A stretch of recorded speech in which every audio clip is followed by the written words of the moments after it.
You are still tuning into Voice of Africa Radio today. We're discussing very important issues on this show. To do that with me is Elizabeth Jones, UKIP, UKIP Deputy Chair, SADC, and prospective parliamentary candidate for Dartford. I have with me Mahmoud, first Liberal Democrat, Leighton and Wanstead, a human rights activist and a socio-political commentator here in the studios, and Jacqueline, Socialist Party of Great Britain, is also with me in the studios to talk about the American and its European allies' tougher sanction on Russia. Is it going to work, or is just a joke to just mock at the West and say, yes, we are the men, you can never joke with a bear. The bear is more dangerous and you can't not predict the bear.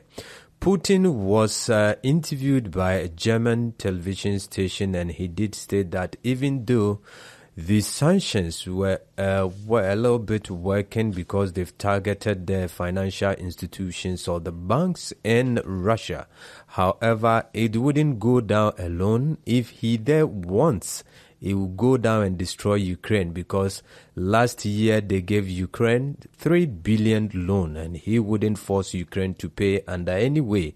However, the $25 billion that the banks in Russia has given out to Ukraine, if the investors in the banks or the shareholders in the bank want that money, he cannot say anything. He can just, he can't intervene. If the banks want the money, they can go and get it. But we see, looking at it from one point of view, what is the consequences of the sanction on Russia, on European agriculture?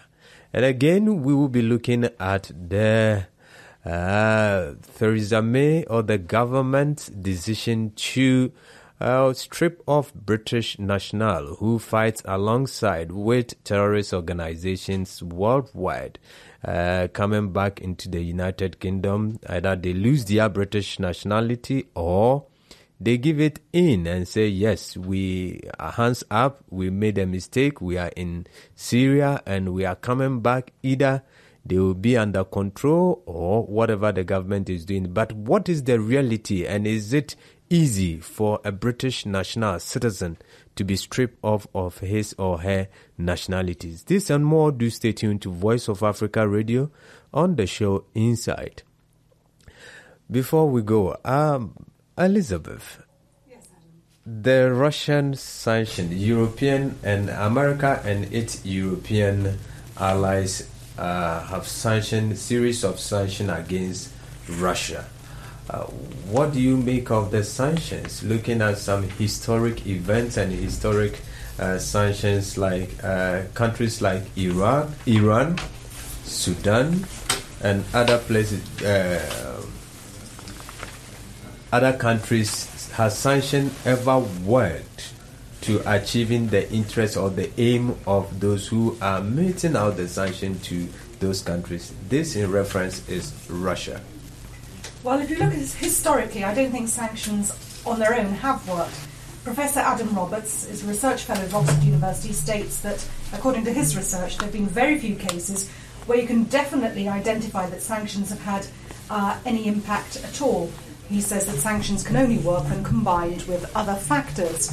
And since the Second World War, Russia has been subject to 6 sanctions, and the most extraordinary one, I think, is the one that took place in 1980, being the boycott of the Moscow Olympics. And what for? For Russia's invasion of Afghanistan.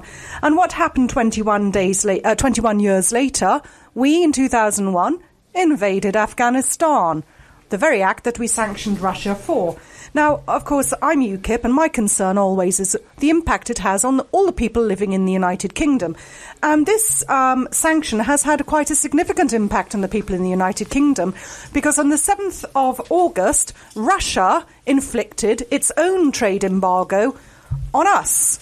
And Russia has imposed on us a 1-year ban upon food items. And I can tell you this has already had an impact upon our economy. We have a situation whereby Belton Cheese has had to cancel a £30,000 contract.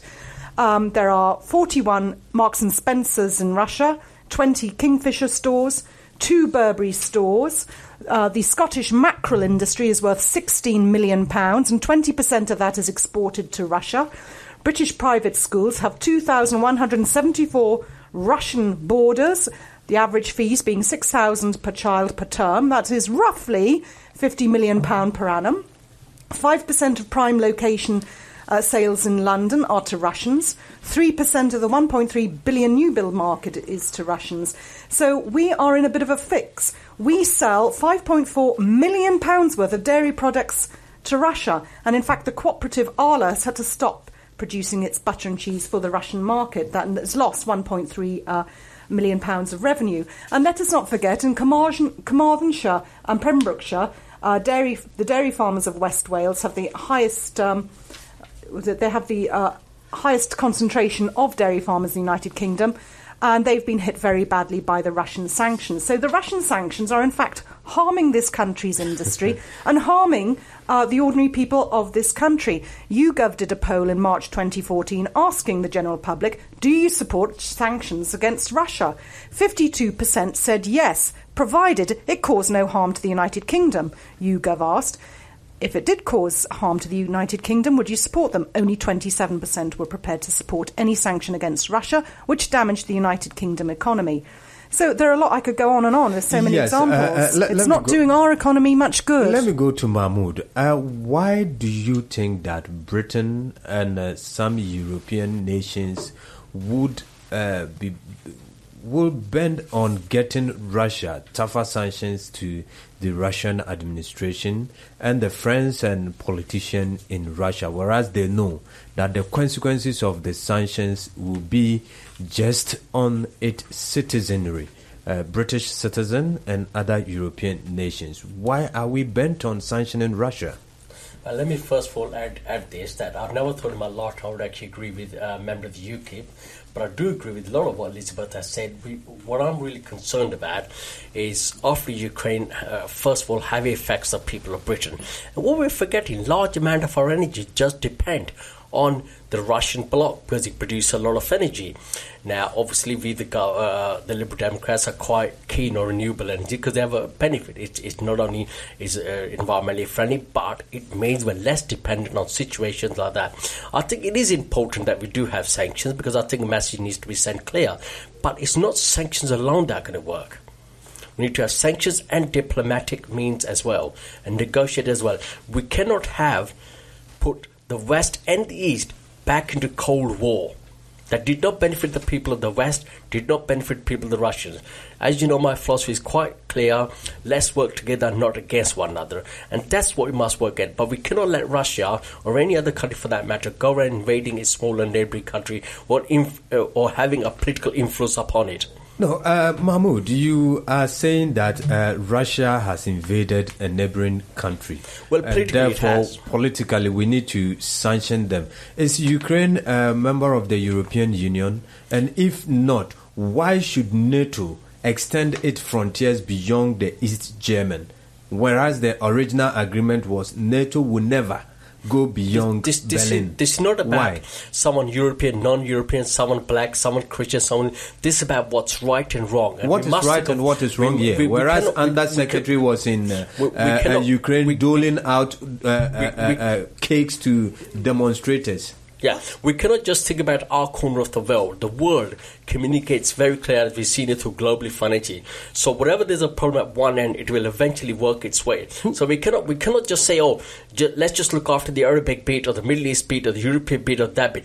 We need to look after the whole world. The whole world needs to work together, united. So who is looking after the whole world now? Is it Britain, the Socialist America, Party, SBGB. or the Russians? Who is who now? I don't think any governments do. I think the citizens of countries. But why should after. America and its European allies melted out this punitive sanction to Russia if they don't have ulterior motive in doing this? Well, I mean, what their motives are, I cannot sit here and read their mind for you, but clearly you cannot allow countries, equally when Russia invaded Afghanistan or any country invades anyone, or when Israel invades Palestine. You cannot let that go on. You don't just say, "Oh, this is my country. I'm not worried about the rest." But let's be clear. As human beings are interlinked. Which country has invaded Ukraine? And who created the conflict? Well, politically, we all know Ukraine? what an effort, what an influence Russia has in that bloc, and how it's influencing every decision, and it's literally cordoned off a part of Ukraine. For example, in England, we had Scotland that wants to separate from us. We had by means and diplomatic means. France didn't suddenly start supplying Scottish people all financial help and military help and political help to try and coordinate, because that would be wrong. So why is Russia, and why should Russia be let to get over in Ukraine? No, Russian argument was the Crimea, those in the Crimea, they are Russian-speaking nation, and what we saw in Kiev, the coup that was supported by the West, to overthrow a constitutionally elected government. And they were marching to the Crimea because they were Russian-speaking nations. If it were to be Gaddafi, we would have said Gaddafi was going to Benghazi. But this was because we were supporting it. We never said anything against it. Therefore, Russia has... We cannot right to protect the citizens of Crimea. No, it doesn't, because its border doesn't go to... its border doesn't go to... We don't want to belong to Ukraine. We want to belong to Russia. There was an election over there. Wasn't that elections? No, because what it is, those were illegal elections. You know that, I know that. How do you define illegal and legal elections? Because the one legal one we had was in Scotland. The way it's done clearly, concisely, and they're transparent. You cannot have another country come into a part of another country, coordinate politically. Who conducted the Russia? Who organized the elections? Where are these tanks coming from? Where are these tanks coming from? Who's supplying the tanks? The tanks that the Crimea are fighting with. Which tanks? Yeah, the tanks that you're seeing on your screen. This is tanks from the country. They had tanks from the country. So they're not being supplied by Russia. Who is supplying ISIS with a vehicle? Oh, no, I agree with that, but that's another argument. Supplying them? That's another argument. What we talk about is Ukraine, and we talk about that part of the world. What I'm saying to you is we cannot let big nations like Russia act as thugs and break international law. I'm not saying one is right and the other one's wrong. What I'm saying is everybody's wrong. And what we need to do is work together. Therefore, you unite. think that by targeting the Russian economy, we will be able to solve the problem in Ukraine? Well, it's much better than sending our young men to go and die. Like we've done in Afghanistan, we've done in Iraq, and we've done in many other Don't you think that what areas. we are doing today is causing is a potential recipe for Cold War? It is, and that's why I say you need to work with sanctions and a clear message, and work diplomatically. It's not you cannot wave a wand of sanctions and suddenly say everything will be fine. You cannot equally just talk and not walk the walk. It has to be a combination of both. Well, you still tune into Voice of Africa Radio. We are on Inside today discussing the European sanctions targeted Russian oligarchs and the Russian government and its people. Jacqueline, sanctions by European and its American ally. It was proposed by the Americans. Initially, some of the European nations did not want to because their hands is in the mouth of Russia. If Russia decide to turn off the gas, we'll be dead. We'll be killed by pneumonia, and we cannot even have our heaters on. So they didn't want it. But now, because America has bought all of us, Americanization of the European Union, some of the European nations are ready to die for United States of America. What is your take on the European and American sanction targeting Russia? Well, first of all, sanctions, our UKIP friend here, Elizabeth, and even our Lib Dem friend here, who obviously thinks that they are going to form a coalition government next year. That's news to me. News to Elizabeth. But because they will agree with each other. Diametrically opposed parties. Exactly. America, it's not Belgium. America imposing sanctions, be it America, Britain, or wherever. Sanctions are a pretty name for what affects the working class, those people who are going to work with families or single people, their dependents. They are not just in Britain. These sanctions are not affecting people in Britain in the way that they are affecting those on the ground in Russia. Russia wants to keep eastern Ukraine. If I've got this right, I understand that the eastern Ukrainians actually want Russia. They speak the language. The American allies want to keep the rest of it, etc. There's a division straight away. These are the capitalists arguing, quarrelling amongst themselves. We're told that the working class and the capitalist class do not exist. The Socialist Party of the World Socialist Movement will tell you they do exist. We are the ones who feel governments nonsense, be it bedroom tax, be it sanctions, be it this or that. Governments have to find that money. We are in capitalism. They don't care about babies or children. They're not interested. No. Sanctions do not help us who do all the work of the world and get none of the benefits. We know how the European and the American sanctions targeting Russia has caused the agriculture, which of course you support the working people in Spain, in Bulgaria, in other places, European nations, especially in Britain. The sanctions has forced some of our produce to be sold among ourselves, and we are not getting what we were supposed to get because Russia has also said that we are not buying from the European Union. So don't you think that this sanction in turn has affected some of the European working force that you support? Well, I personally, not speaking as a member of the capitalist class, but I know a member who's a farmer. He's just taken in his beans and he's all the rest of it up in Leeds. Now, the supermarkets were killing the farmers here, the small farmers, telling them they want apples the same size, the same colour, the same weight, or they don't want them. Everything gets thrown away. The stuff I used to pick on my way to school as a child in the 50s, when I used to pick from the trees, walking along the road. Anyone who was there knows I'm telling the truth. Blackcurrant, strawberries, peaches, plums, you name it. You could walk to school and get fed. It is the supermarkets, the capitalists who have... It's always the capitalists, no matter what the politicians tell you. There is a group of people who own everything. But wouldn't it be better that the capitalist institutions in Russia... They're there for a profit. ...would help the working class people... It will never happen. ...by buying their produce, farm produce. It will never happen. You sound like a Green Party who want a kinder capitalism. They don't want the bombs to hurt too much. They want things nice and fluffy. Capitalism is war, poverty and hunger for the majority of the world's population. Well, that is Jacqueline, SPGP, Socialist Party of Great Britain, on the case of sanctions that is affecting the ordinary man, but is caused by the socialist, the capitalist institution. Elizabeth. Yes. A lot of economists in Europe have stated that this sanction wouldn't solve the problem we are going through in Ukraine. Of course and it won't. And it will have How can it? adverse effect on the economy of the European Union. Yesterday, Mr. Cameron said if we don't take care, we are getting the third level of the economic meltdown again. Correct. Yep. So, do we think sometimes before we make policies or we join our American friends in advocating for the American hegemony? Well, I think there's a lot of that. If the listeners, I just want to also inform the listeners, another impact on British industry, there's a company called Luna Fish Processing.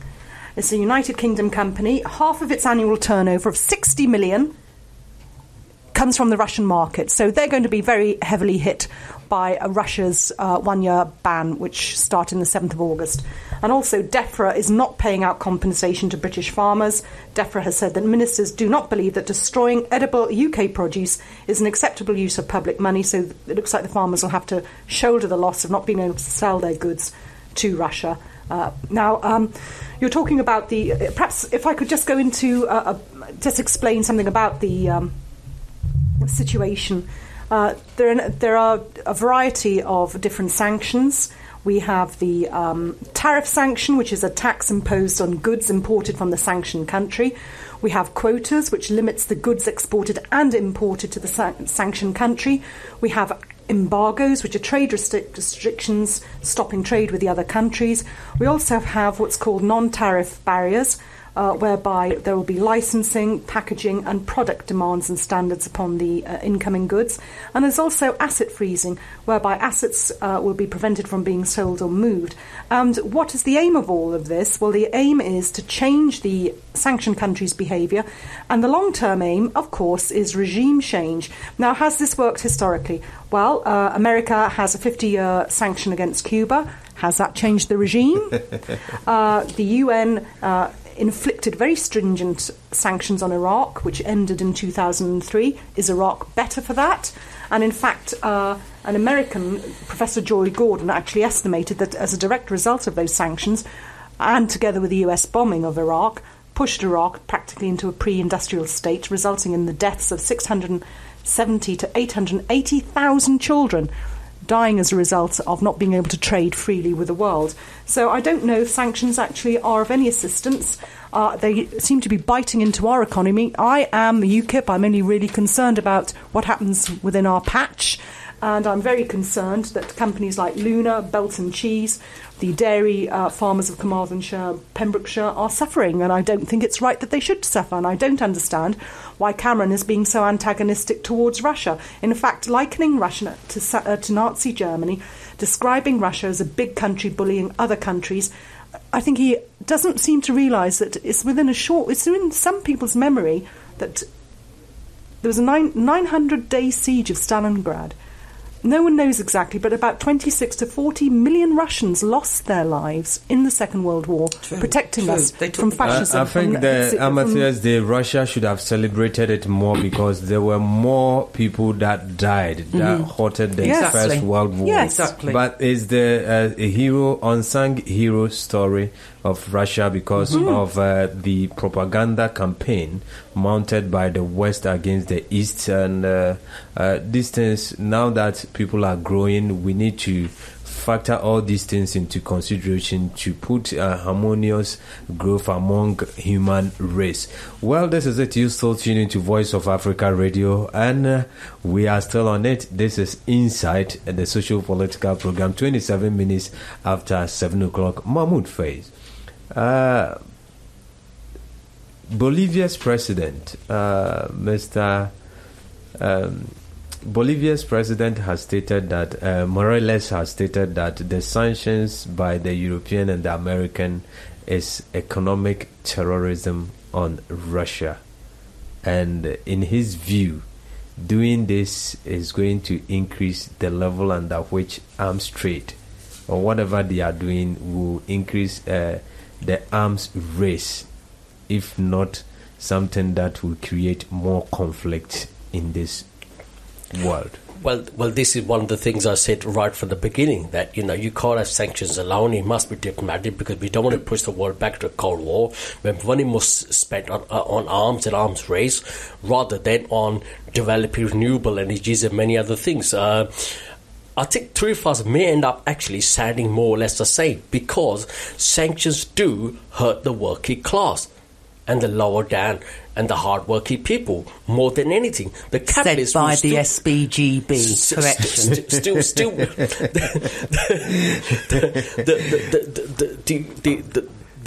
So the capitalists can even profiteer from wars. Wars is one of the greatest ways to make money and profiteer from, and medicines. So it's not. It may even make the rich richer and the poor poorer. But certainly, and what we must all do is work along and work together, try and work diplomatically. But we cannot let Russia, and for that matter any other country, interfere in the political process for another country. I know the West have done it, I know they've done it, but this is Mahmoud, Ukraine we talk about. I disagree with you. Political process by Russia making a political decision for Ukraine. Have you thought through what you are saying today? Well, yes, because why not? We all know how Russia has affects that area.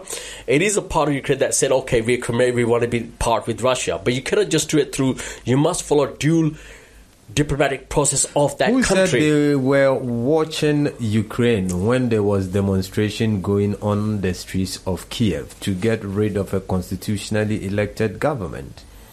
Well, I mean, again, you're talking about two retaliative things. What I'm saying is, I'm not saying that was right. No, I don't want the political I'm not saying that was right. Countries or demonstrations that have been instigated in other countries as well.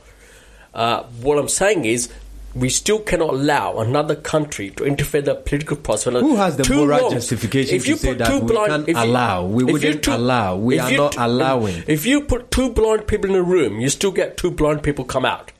Yeah, someone must be able to see and have vision for the future. Vision for the future is to work diplomatically together and understand the reality of it, that this will hurt every one of us. Whether it's sanctions on Russia, sanctions on other countries, sanctions by their very nature, because the world trade now is very interlinked altogether. And it affects more the working class and men on the street than it does the rich. Well, Jacqueline, Vladimir Putin, the president of Russia, has stated that even though the sanction would hit Russia a bit, Russia this year, the growth rate was 0.5, 0.6. Next year, they are expecting to have a growth rate of 1%. And the year after, they are expecting to have growth rate of 3%. This sanction has toughened Russia. They are now doing what they did. They had no intention of doing, dependent on oil and gas, but now they are considering doing things for themselves to grow and eat what they would do and produce technology for themselves. So what at all has the West, the American and their European ally achieved when it comes to the sanction that they were trying to, or they have meted out and continuing trying to propose new sanctions against Russia? Well, that just reminds me of the old kibbutzes that everybody thought was marvellous, where they grow their own food, do for themselves and everything in the middle of capitalism. Russia can grow its own food, feed itself if it can. If you have no money, you're not getting anything. All those people in Russia, if you cannot afford to buy a loaf of bread, forget it, you will starve. It doesn't matter. Elizabeth talks about the British economy. It is a world economy called capitalism. And until these politicians who want to be politicians, the Socialist Party does not want to be in government. There is no such thing as a socialist government anywhere, nor will there be, unless it's to abolish capitalism. And then it's disbanded. Politicians will talk this nonsense. They will give you reams of waffle because it's the same old nonsense wherever you go in the world. The Americans, the European allies are quarrelling with the capitalists in Russia, those who own the radios, the newspapers, the media, the farms, the factories, everything us people need to live. They own it. These are why we have wars. If you have capitalism, war is part of it. Grow up. So now, seeing as we have capitalism and we are bound to face or go to war, what do you think sanctions can do to prevent war or to increase the level of war in this world? Sanctions will never help the workers, those forced to go out to sell themselves for a wage or salary like all Russia. Over the world. It doesn't matter if they're the small farmer, the needlewoman, someone fetching water, the children who are working all hours of the day in employment for a few pounds so as we can go and shop in Primark and places like that. The stores that they mention. I mean, to mention the stores that you mentioned here in Britain, go and have a look how much of the world lives. It is a disgrace. Well, they do not help, Adam. But they are providing jobs for the working class that you are advocating yes, for. War provides jobs. War provides jobs. The Westerners rushing after they've bombed with their construction industries. It's not the people of the country there. Look even here. Well, Elizabeth, yes, the German finance minister has stated that the sanctions against Russia is not prudent and it cannot solve the problems in Ukraine. Well, I think that's right. And we've got to look at the sheer power of Russia. I mean, Russia has $500 billion worth of foreign exchange. It exports 7.5 million crude oil barrels a day, together with the sale of natural gas.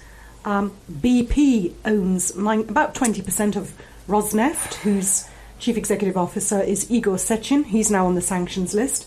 And this could well have an impact do you on think our that the pensions market. sanction targeting cronies and politicians can effect change, whereby Putin will lose the support of his people? I wouldn't have thought so, no. I understand Putin's probably one of the richest men in the world. Why would that impact on them at all? It'll impact on us first. We're the ones who are going to lose out with trade deals. And also, let's not forget, Israel has been subject to a number of country sanctions with regard to arms. And what was the result of that? Israel drew back its horns and became entirely autonomous. It's one of the great Iran too, yeah. And also, let's just acknowledge the fact that despite the really tough American sanctions, it never worked anyway. The Castro and the Kim Jong-un of North Korea remain. Yes. It hasn't had any impact on regime change. And they've gone to the moon. They've gone to the moon, indeed. And let's not forget also that there are a whole variety of sanctions against America as well.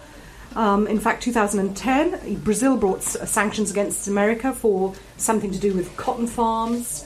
I don't know what the result of that was. In 2002, America brought sanctions against China and Russia against steel trade, and the EU fought that back and they had to withdraw. So it doesn't seem to be really an effective strategy. And if it impacts on British business and results in British contracts being lost and British jobs being lost, I'm totally opposed to it. But why is Cameron bent on melting out tougher sanctions to Russia? Why? Because he's very supportive of the EU, and this is an EU stance. I mean, one thing which I think is... But there are countries within EU that do not support the sanctions. Germany, Cyprus, countries like Cyprus, Spain and other countries have stated that they don't support the sanctions against Russia. What they are doing now, they want to target the political sanctions. They said they don't want that. They want some form of individual sanctions targeting some corporations and individuals, but not as a Russia as a country, because they know the consequences is enormous on... Well, I think that's more or less happened, that they have focused on companies and individuals. And more to the point, right, one feels every sympathy with the Ukrainian people, but however, Ukraine is not part of the Commonwealth, it's not in the EU, and it's not a member of NATO. We, the United Kingdom, owe Ukraine no duty of care. I'm very sorry, but we simply don't. I think that would have been a fantastic decision if the government can follow suit to see that Britain does not owe Ukraine any duty of care. And for that matter, we shouldn't put our noses in their affairs when America asks us to jump, and we ask them how high should we jump. Well, I don't think it's about America or anyone, and I don't think it's about Commonwealth or Europe. It's about what's globally right. What is right, Mahmoud? What you cannot do is say to someone, that's rather like saying that English level is saying, well, because this person, perhaps not Christian, perhaps not, it's got nothing to do with us. No, it's got anywhere, anybody's hurt, anywhere in the world, it's got to do with us. Yeah? And cannot allow... Mahmoud, don't you think that we are jumping on the bandwagon when some of these economic foreign policies are being drummed by the Americans? We jumped on it to say that we are the purveyors of democracy, we are the purveyors of freedom of speech, There is some value to what you say in that, and we mustn't jump onto what the Americans say. I'm not talking about America. What I'm talking about was what's naturally right. We never initiated the sanctions. We were forced to follow because someone's not in the Commonwealth, not in the EC, it's got nothing to do with us. People can die and starve. That's wrong as a human being. Well, I interrupt? Capitalism. This is exactly what capitalism tells the majority of the world's population. You're poor, die. Sanctions. Go and ask the Jobs Centre, Elizabeth, about sanctions. 3 years now if you don't turn up for an appointment. What about those sanctions, as you're so interested in what goes on in your patch? The economy, capitalism, is worldwide. Russia is capitalist. It's not anything else barring capitalism. I don't think Elizabeth Germany is in does a support great of the deal of sanction. trade. Elizabeth is not in support of the sanctions. Of course she's not. But it's not an argument with Elizabeth. It's an argument or a debate on the effectiveness of sanctions. When we understand that a handful of very wealthy people, £60 million is nothing in the scheme of things. That is small change. These people have wealth that you could not even imagine. And they're a handful of families. Well, yes, sanctions, we all know that maybe from the look of things, it's not going to work. It will make Russia once more a very tougher and an independent of the world economy. In as much as the economy of the world is intertwined, Russia will emerge out very buoyant and strong again to go through all these sanctions and probably what they did not want to do. For instance, as Putin was saying that their economy is going to be diversified, it's not going to be based on oil and gas. Now Iran can just decode information of the American sophisticated drone and reproduce their own. What a wonderful sanction. They've been reading our pamphlets, obviously. Well, yes. And on this note, we will end up this That was Jacqueline there. We end this discussion. And now, Elizabeth, a lawyer and a politician. I think politics is about making the lives of the citizens good in any endeavor. But the British government has stated that it is going to withdraw or strip off British nationals who fight alongside any terrorist organization in anywhere. For instance, those who will be coming from Syria and other places, they will lose their nationality.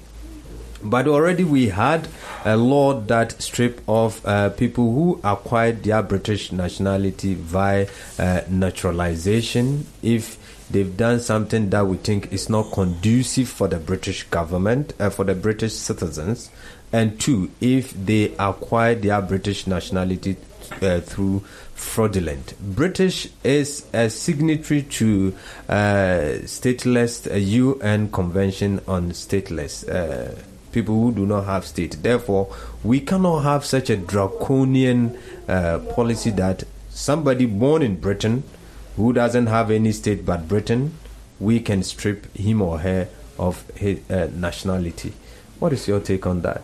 Well, in an ideal world, of course, we should be allowed to do that. And if we look at Britain's history, between 1630 1641, 21,000 Puritans left the United Kingdom to go to New England.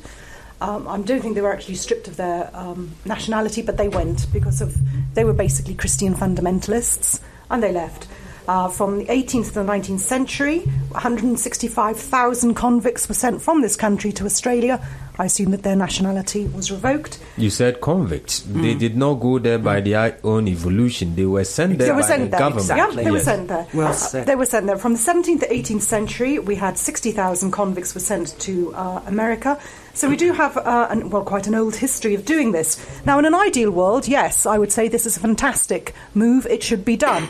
However, this is just propaganda and hot air talk by Cameron because on the 7th of May 2015 he is facing a general election. Furthermore, on the 20th of November of this week he is facing the Rochester by-election, which he wants to win. So this is just all hot air nonsense. It's rubbish. It's not going to happen. But Cameron and Clegg administration has stripped off a lot of British nationals their citizenship. Over 58%, over 58 people since 2002, and within 3 years, the coalition government has stripped off nationality, British national, 48 of them, British national. 2 born in England, which of course were subjected to the drone attack and they were killed in somewhere in Somalia or whatever they went there. Is it good or is it prudent for our government to be giving Theresa May to be given such an enormous power to decide to tear up somebody's passport because she thinks that the person is not conducive for the public in this country? Well, this is the basis of the counter-terrorism bill, which is due to become law, I think, in January 2015, whereby there's going to be an exclusion order, which can last up to 2 years, whereby people returning from Syria and Iraq apparently cannot be allowed back into the country unless they agree to certain draconian measures that will involve a police escort to follow them around before they're prosecuted. I don't know who's going to pay for that, who's going to staff that. Their passports can be cancelled, they can be banned from flying, they'll be put on a no-fly list. They can also be subject to close supervision and be monitored. Again, who's going to pay for this and who's going to staff this? Breaches of this can apparently lead to a prison sentence. This cannot be a total exclusion because we simply don't have the legal mechanism at the moment to do that. What it is basically a managed return of people who are potentially war criminals. And it's all very well talking who about... determine who is a war criminal? And what evidence have we got to say that me returning from Syria, I'm a war criminal? Well, I think it's a safe bet if you've got young men who've come from Syria and Iraq that they will have gone out there to assist with Islamic State, which is one of the strongest brands in the world now. Everyone knows what Islamic State is about. Cannot be one person. But how do we who thinks prove that somebody coming from Syria joined Islamic State in their fighting expedition? Well, if they can't trace their route from the United Kingdom to Syria to Iraq legally, if they can't explain how they went there and why they went there, if they didn't go through official channels, I think we can safely say that they are probably terrorists involved in... let's just go through what this actually involves. These people who will be coming back from Iraq and Syria have been engaged in mass rape, ethnic cleansing, slavery, torture, extrajudicial execution, and the establishment Elizabeth, of a where caliphate. do you get your facts from, and how do we associate tabloid newspapers? They're not people? tabloid newspapers. These are. I've done a lot of research with this. It certainly is not a tabloid newspaper. There has been a move to try and de-radicalise, but we have to understand that where these people have come from, what they've experienced and what they've possibly done. We were just talking about war criminals then when Jackie was making a big thing about making a big thing about Westerners not being charged for war crimes. These people... Well, it's true. Bush and Blair have never gone to court. When did you see Bush and Blair in court? Tell me where. These people are probably war criminals. Don't mess with this one. Well, Mahmoud... Your leader, Nick Clegg, has supported the stripping off of British nationals of their citizenship. What right has any person... I don't support... Personally, I don't support stripping anybody of their nationality because, government's got to be held responsible by the people.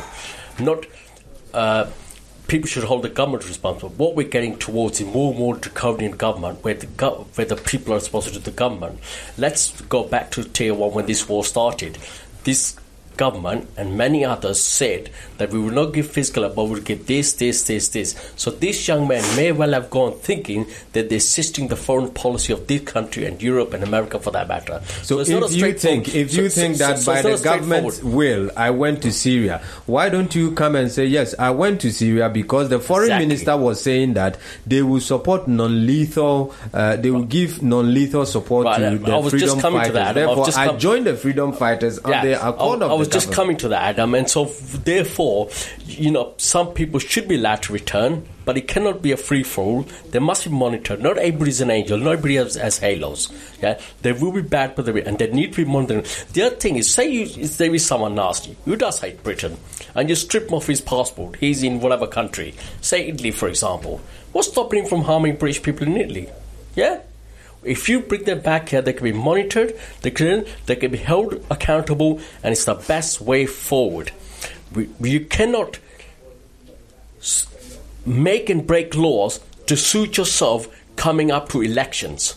That's wrong. That's a wrong government. It's wrong now, and it'll be wrong forever. So you believe that both Liberal Democrat and Conservative are into this together because of the danger posed by UKIP to your fortunes? Well, no, UKIP doesn't form a danger because we're opposites. So Liberal Democrats are not going to vote for UKIP. UKIP are not going to vote for Liberal Democrats. If there is UKIP are going to take votes, every political analyst has said it will be from the Tories and from Labour as well, believe it or not. Well, Jacqueline, we're talking about stripping of a British national. I don't have a country, born in Britain, and I decide to go to Syria and come back, and I'll be under. If I don't submit myself to, or I don't produce myself to authority to tell them that yes, I went to Syria and I'm back, I can lose my passport and I'll be stuck in Syria because I wouldn't have any legitimate pass to enter into Britain because my passport here has been cancelled. I'm not allowed to come here. Where do I have a country? I'm not a citizen of Syria. I'm a citizen of Great Britain. So where do I have? Do you think that the government will have this nod or will have the authority to execute this stripping of citizens of their nationality? Well, firstly, nationality. I wish we were all stateless. No borders, no lines, no having to pay money to go here, no having to pay money to go there. Britain is a signatory to that. I have a passport indoors, born and bred in this country. I tried to renew it the other day, well, a few years back. £75 they wanted to renew a British passport. Now, a lot of us don't have passports. Saying you're going to strip of nationality, we have no country. The world's majority have no country. The capitalist class own everything. But we have the artificial borders whereby if you don't have the pass, you are not allowed going. To enter. That is correct. Well, do they have the right or not? While people keep voting for UKIP, Conservative, Labour and Greens, they will get more of this every time. This is the future. Keep voting for politicians and you'll get this nonsense. Vote for yourself and we can abolish all of this. How can you vote for yourself? Easily. Jacqueline? You vote them out and vote for a world where we do what we're doing. Take free access. What do you think we will vote for what we are doing? The things we want to do, what we need to produce. Well, we need to produce heat, shelter, food, the things to live. All those things, we do it. We are the workers. We're out there doing it.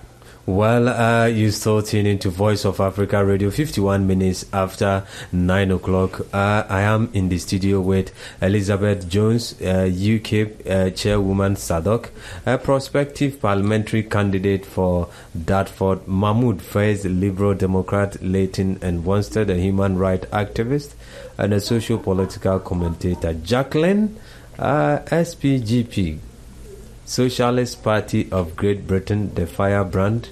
This one, Elizabeth is the rock, Jacqueline is chromium or iron.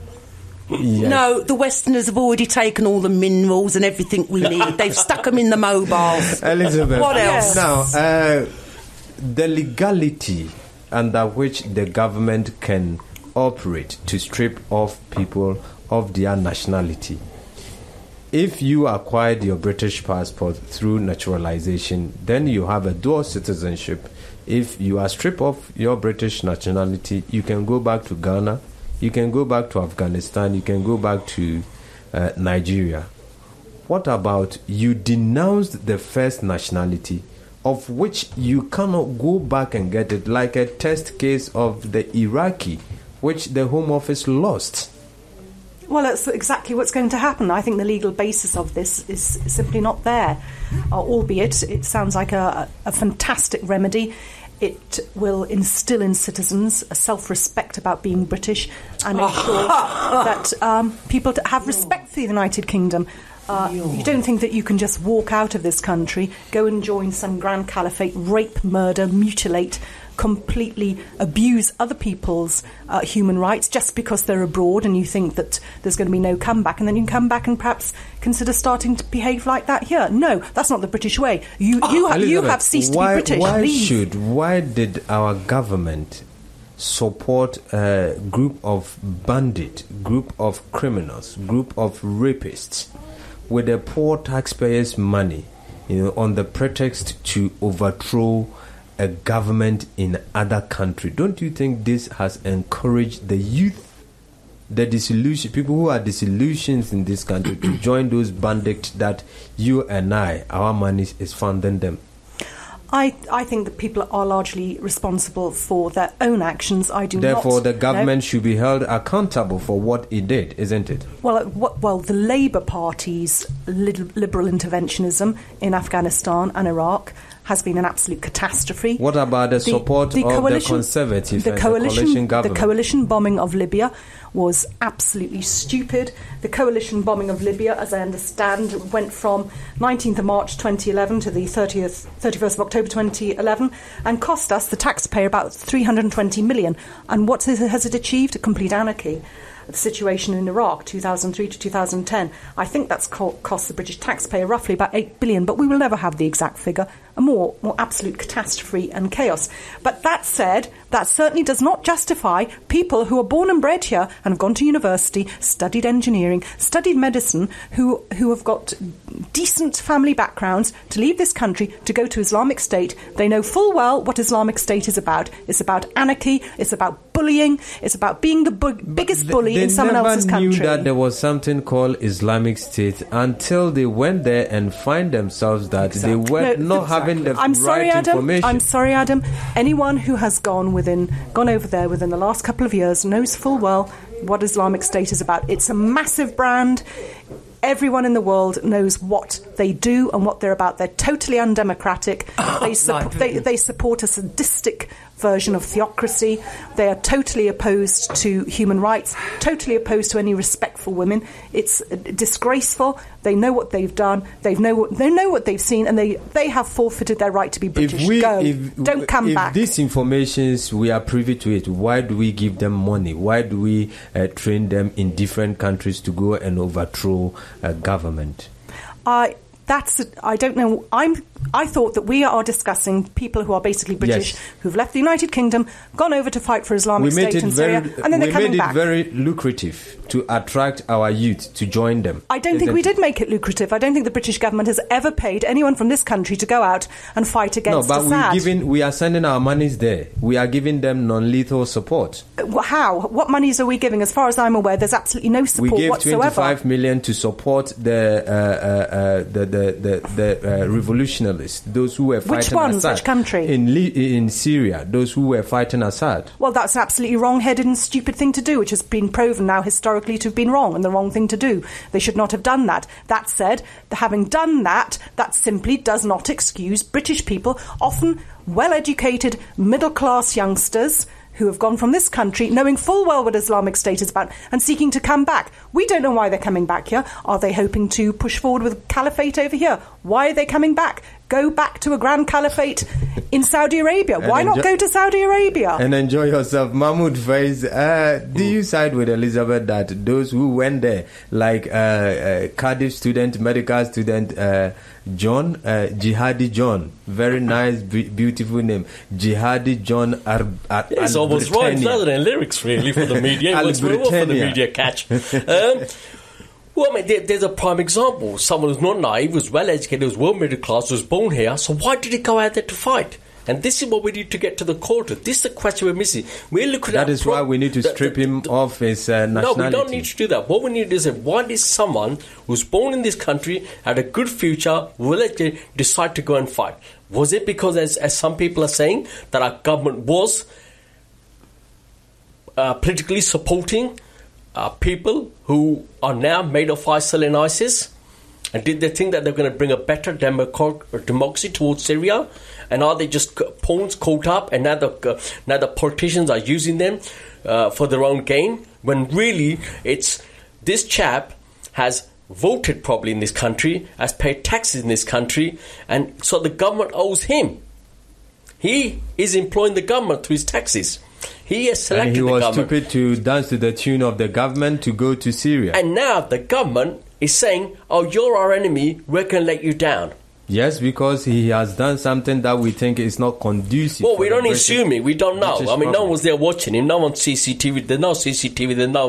We're only going by what tabloids are telling us. First of all, it couldn't be easier for this one. Last week I sat here with UKIP and it was freedom of movement. That was the slogan going all the time. Freedom of movement for everyone and all this nonsense. Now we're talking about curtailing it. UKIP opposes freedom of movement. Of course we you want do. to end the 2004 European We have a Free world. Movement Directive. The other thing, now listen to my friend here, the Lib Dems. Maybe they went because of the £900 a year university fees that UKIP, the Lib Dems, said they were not going to impose, and of course did This it. guy already now, carried the you've doctor. said they were well educated, they were scientists, they were doctors, You wasn't whatever, listening. medics and all this. Exactly, you but wasn't listening. they're educated, because I've heard it all before, it's waffle from you lot. All governments speak waffle to take us away from the class struggle. We know how this can be abolished. I don't think fundamentalist Islam has a class struggle. One other thing, Well, Adam. I thank you because we are far pressed behind time.